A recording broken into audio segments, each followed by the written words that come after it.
Okay, let's just jump right in. What if I told you that pretty much everything you think you know about American democracy is a myth? Yeah, I know. It's a huge statement.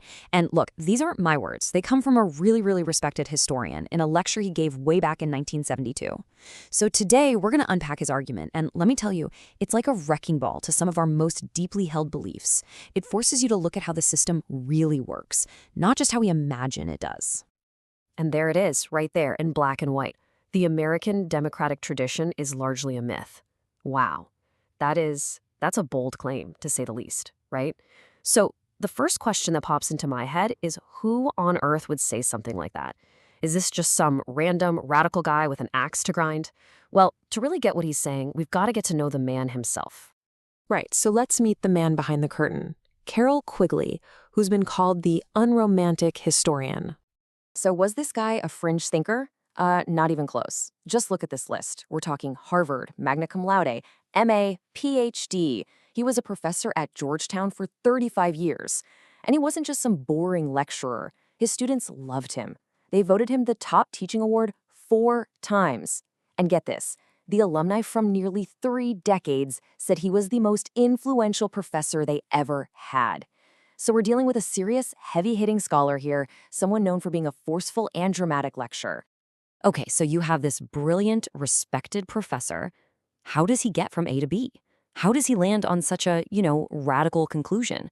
Well, for him, it all starts with the definition. We have to redefine the one word at the center of this whole thing, democracy. So, for Quigley, democracy isn't just one thing. It's 2 things. First, you've got majority rule. That's the obvious part. But then there's the second piece, and for him, this was the real key, the more essential half, minority rights. Think about it. He's saying it doesn't count as a democracy if the people who lose an election don't have the freedom to stick around, to organize, to make their case, and, maybe, just maybe, win the next time. Without that, you don't really have a democracy. And this is such a crucial distinction he's making. On one side, you have just plain old majority rule. And that can easily turn into despotism. I mean, Quigley points out that guys like Hitler and Mao actually had the support of the majority at certain points. But would anyone call those systems democratic? No way. And why not? Because they were missing that all-important second ingredient, minority rights. If the opposition isn't allowed to exist, to speak, to try and become the next majority, then what you've got is just a tyranny of the majority. Simple as that. So if democracy isn't really about what we think it is, where did it actually come from? And this is where Quigley's unromantic side really comes out. His answer? Technology. And not just any technology. Weapons. Yeah, you heard that right. He basically argued that real democracy flourished in the 19th century because of stuff like the Winchester rifle.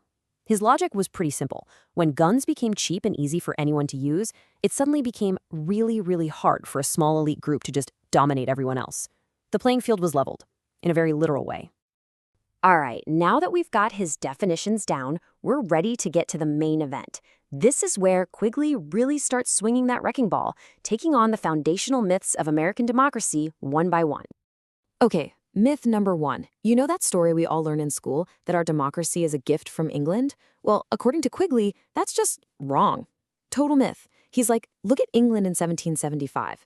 It wasn't a democracy, it was an oligarchy. A tiny group of wealthy landowners ran the whole show. Get this, members of parliament didn't even get a salary until 1911. So his point is, whatever democracy we have, it's homegrown. We didn't inherit it, we built it. All right, next up, the U.S. Constitution. And here, Quigley makes a really sharp distinction. He says the Constitution is definitely Republican. And what he means by that is that it set up a republic, not a monarchy. But he argues it wasn't originally democratic. Why? Because in its first form, it had almost 0 protections for those minority rights he talked about. That absolutely essential ingredient only got added later with the Bill of Rights, the first 10 amendments. And he doesn't stop there. He goes on to point out something that's kind of mind-blowing when you really think about it. 2 of the most powerful things in American politics today, political parties and the whole idea of judicial supremacy, well, neither one is even mentioned in the Constitution, not once. They just grew, completely outside the official rulebook. And that's why Quigley calls them irresponsible systems. Now, he doesn't mean they're reckless. He means they aren't responsible to the people in the way the Constitution intended. They're not directly accountable. So that brings us to his big picture view of history. Quigley says you can't just look at American politics as one long, straight line. Instead, He saw it evolving through 5 totally different stages, each with its own center of power. So let's do a quick flyby of these stages. Way back at the beginning in 1789, it was simple. A handful of legislators just nominated the candidates. Then, boom, around 1840, we get the spoils system. This is the era of powerful party machines running the show, handing out government jobs to their friends and followers. But then the game changes again around 1884. Big business starts pouring money into the system, basically buying control of the parties. The New Deal in the 30s was a huge pushback against that, trying to create a balance with powerful groups like labor unions and farmers. But by the 1950s, Quigley says we landed in the 5th and final stage, plutocracy, a system where big money isn't just a player, it's the most powerful force in the game. And if you want proof of that shift, just look at these numbers. It's pretty stark. Back in the spoils system days, when politics was this huge, local, public spectacle, voter turnout was massive. We're talking an average of almost 80%. But then, look what happens when big business moves in. Turnout just falls off a cliff, down to around 52%. It's like, once politics became a game played by wealthy elites and corporations, a huge chunk of the American public just disengaged. They checked out. So after laying out this whole unromantic history, Quigley then shifts gears. He starts looking at the world around him in 1972 and asks, okay, what are the biggest threats to democracy right now? And more importantly, what can we actually do about them?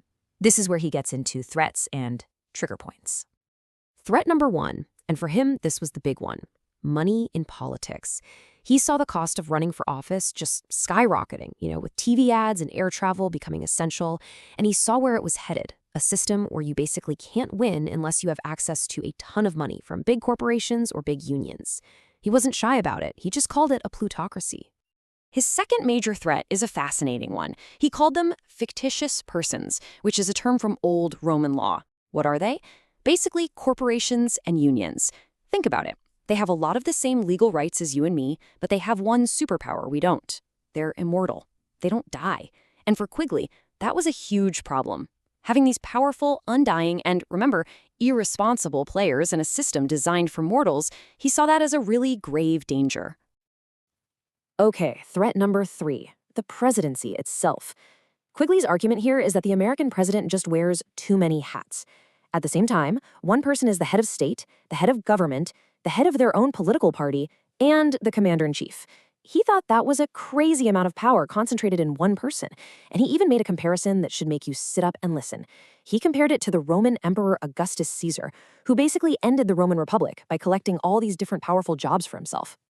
And his fourth and final threat wasn't political, but cultural.